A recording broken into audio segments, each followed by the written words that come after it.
It takes a keen eye to see the world like Eric Hartman.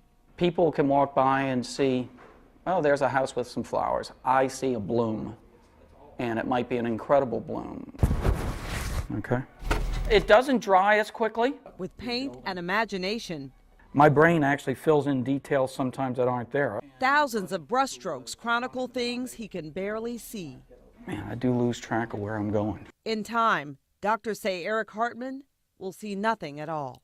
Hartman was an 11-year-old student at Holy Rosary when he learned his vision would slowly disappear. I just grew up being told, okay, I'm going to go blind. He and a friend were about to present their social studies projects at the school early one morning. My buddy was there and he said, oh, my project's right inside the door. So the janitor opened the door for me and I walked right across his project because I went from bright sunlight to a darkened hall. An eye exam revealed his vision was deteriorating. By the time he was 25, he was legally blind and unable to drive. It's a hereditary retinal degenerative disease called choroideremia. Choroideremia strikes 1 in 50,000 people, mostly men. Eric's mother passed the X chromosome defect on to him and his brother. 2 of his 4 sisters are carriers. It's like you're looking through a little tunnel and that's all you see. You just see straight ahead. You don't see anything in the periphery. And eventually, unfortunately, it just involves the whole entire vision. So if the retina doesn't work, you LSU retinal specialist Dr. Maria Reynoso explains the disease that robs an area called the choroid of protein that keeps the eye healthy. The choroid is this layer here that has all these little vessels and that feeds the retina. If that doesn't work, then the retina cells pretty much die. This is a healthy eye on the left, looking through the retina, the orange glow of a choroid full of nutrients. Eric Hartman's eye is on the right, yellow without healthy blood flow. This is the macula, the central part of the vision. Only a small part of his central vision is left. This is what the average person sees. Hartman sees only this. To paint is an undertaking. I have to back up 15 feet to look at it to decide.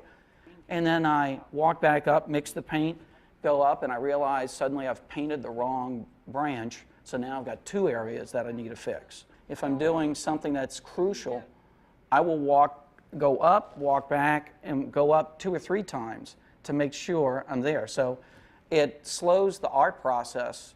The process begins with stunning photographs that Hartman captures. He paints from the images shown on a large computer screen. When I paint, I actually have a blinder because I use bright lights to one side, and I have a blinder that blocks that light. This is that side entrance to City Park from City Park Avenue. He has painted the places he loves painstakingly through a tunnel of vision. He is fighting to save what little sight he has. He's executive director of the Choroideremia Research Foundation.